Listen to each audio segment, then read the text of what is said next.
Hello, I'm Purelight. Welcome to another episode of my Christmas countdown. Today we're opening day 4 of my Minecraft advent calendar.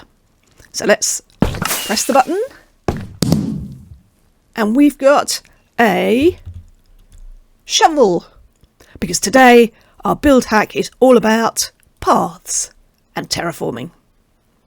The sort of paths you use can make a big difference to your build, and they can really tie everything together. These mud brick paths segue up into stone paths with the mossy cobble coming up the hill here. Even just basic paths made out of path blocks can really link together all the different bits of your world, especially if you add little points of interest along the way. Linking your world with pathways also means that you get to see the things that you've built and enjoy your world.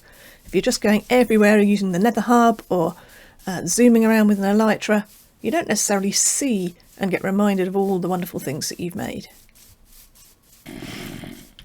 Pathways can tell the story of your world as well. Sort of what you were doing when you made this particular path, whether you still had just a stone shovel to build it with, or whether you've moved on to more exciting technologies by the time you got there. They can give your world a sense of purpose and direction as you head off down the next path to the next interesting place to visit. And of course, pathways don't necessarily take the shortest and easiest route. Sometimes they're going to wind around, across water, under mountains, giving you a scenic route to enjoy. You can use pathways to give something just more of a sense of place, really, and give you a feel of coming home to your base. Here on the Crafting for Christ server, I'm trying to link my base with various other people's bases using paths. At the moment, they're mainly just paths made with a shovel, ordinary path blocks, with lanterns and things to light them up, but they link all these different areas. I'm using path blocks here just to make a nice courtyard around my iron farm. As this path approaches the centre of my base, it transforms from mainly path blocks through to start having a few little wooden contrasts, and then into some mossy cobble, and eventually into the stone brick main street as we head down between the buildings. As you can see from the time-lapse here, I'm terraforming the side of this hill to get rid of the scary cave entrances and to try to make the pathway look as if it's always been there. If pathways link together the different areas in the world, terraforming helps to settle them into the environment. It makes the builds feel like they really belong.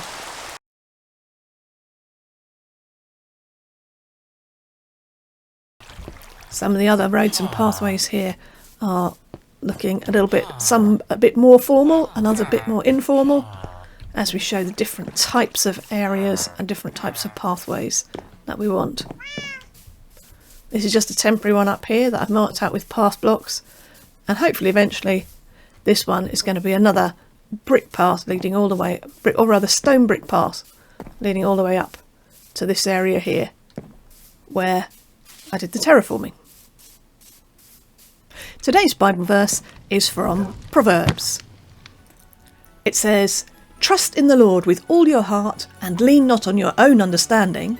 In all your ways submit to him, and he will make your paths straight."